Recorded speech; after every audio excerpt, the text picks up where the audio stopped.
نحمده ونصلي ونسلم على رسوله الكريم اما بعد اعوذ بالله من الشيطان الرجيم بسم الله الرحمن الرحيم فبما رحمة من الله لنت لهم ولو كنت فظا غليظ القلب لانفضوا من حولك صدق الله العظيم وصدق رسوله النبي الكريم ان اللہ وملائکتہ یصلون علی النبی یا ایہا الذین آمنوا صلوا علیہ وسلموا تسلیما الصلاة والسلام علیک یا سیدی یا رسول اللہ وعلی آلک واصحابک یا سیدی یا حبیب اللہ الصلاة والسلام علیک یا سیدی یا رحمتا للعالمین وعلی آلک واصحابک یا خاتم النبیین۔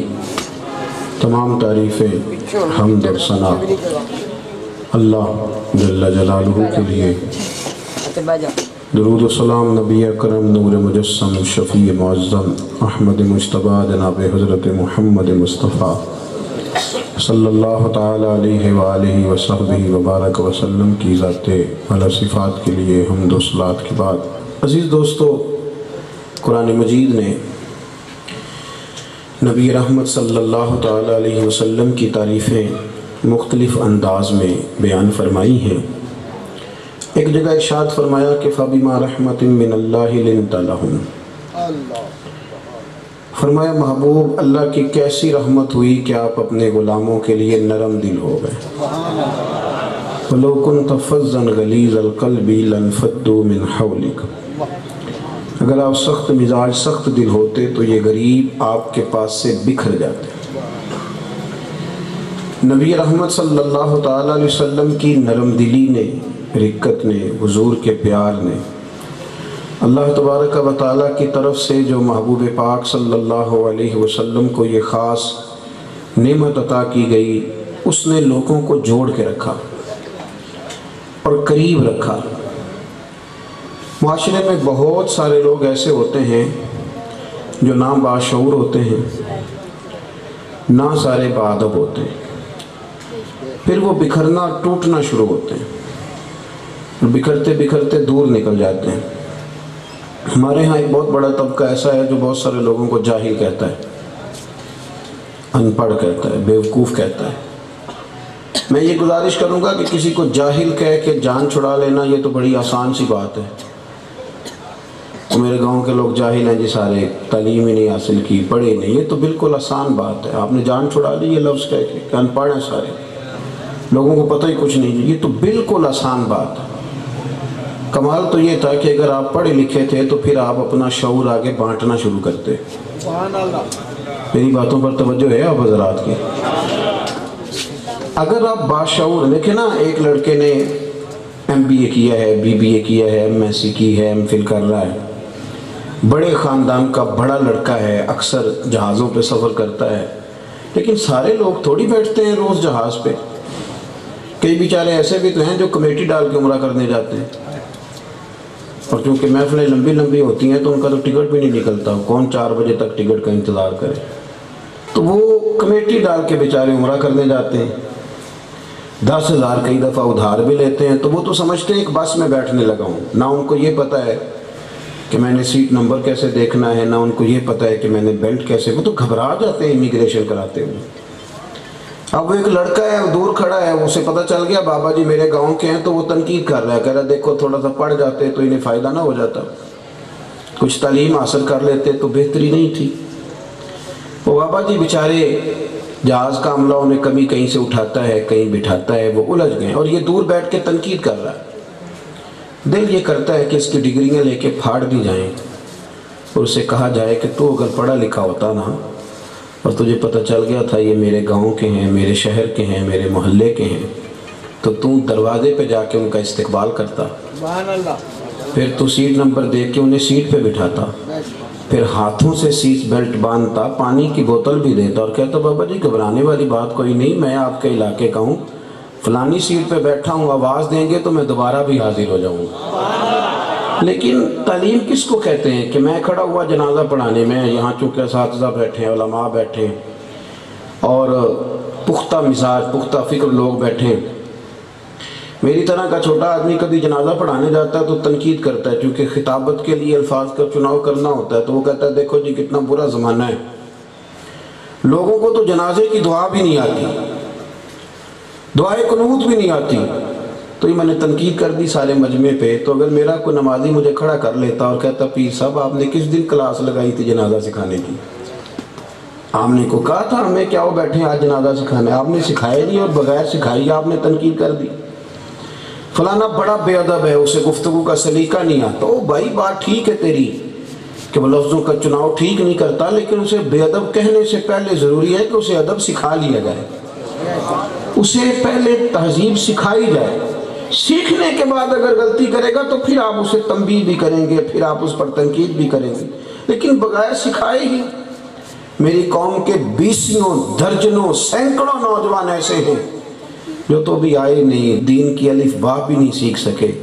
کاش وہ دین سے آگاہی حاصل کرتے اور ہم انہیں بہت ساری چیزیں پہنچانے میں کامیاب ہو سکتے، اور بڑا نیچے اتر کے ان کے ذہنوں کے مطابق کچھ باتیں انہیں دے پاتے، تو پھر گلی گلی لڑائیاں نہ ہوتی، چونک چونک طلاقیں نہ ہوتی، پھر اتنی بے راہ روی نہ ہوتی۔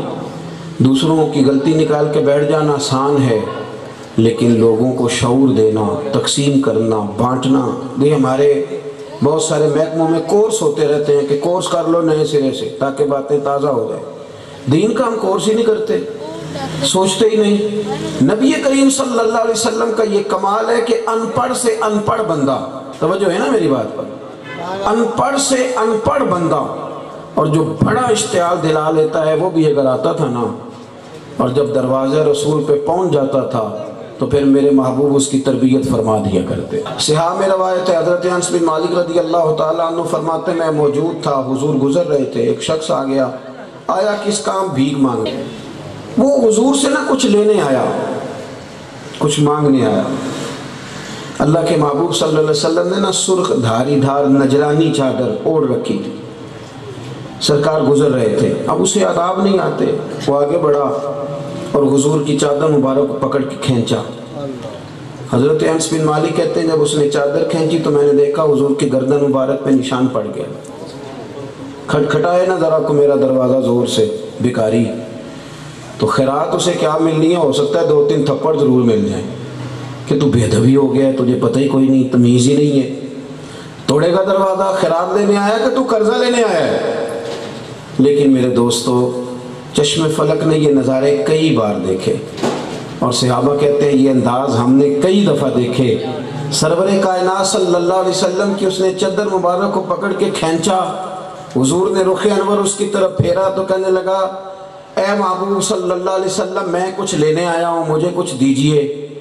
حضرت سیدنا انس بن مالک فرماتے مجھے بڑا غصہ تھا، میرا دل کرتا تھا اسے ماروں، لیکن میں حیران ہوا جب سرکار نے اس کی طرف توجہ کی نا، فَالْتَفَتَ إِلَيْهِ فَضَحِكَ، جب انہیں حضور نے اس کی طرف دیکھا تو میرے نبی نے مسکرانا شروع کر دی۔ اور بریلی کے امام فرماتے ہیں جس کے گچھے سے لچھے جڑے نور کے، ان ستاروں کی نزہت پہ لاکھوں سلام، اور جس کی تسکین سے روتے ہوئے ہنس پڑے۔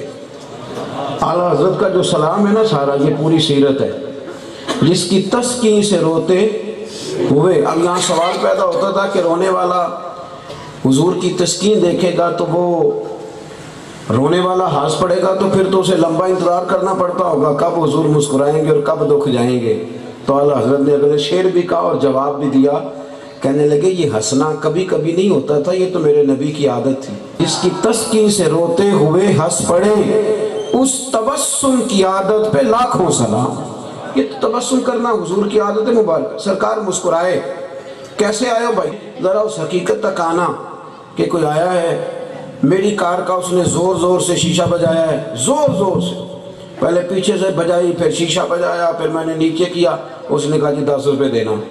مجھے بتاؤ اس کو 10 روپے ملتے؟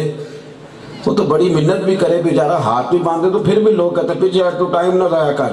اس نے چادر مبارک کو کھینچا، نشان پڑ گیا، ککھ سواد نہیں مشری اندر، اساں کھنڈا میں چکھ ڈٹھیاں، پرانا ساریاں شیواں نالوں گلاں سجن دیاں مٹھیاں۔ حضور مسکرائے،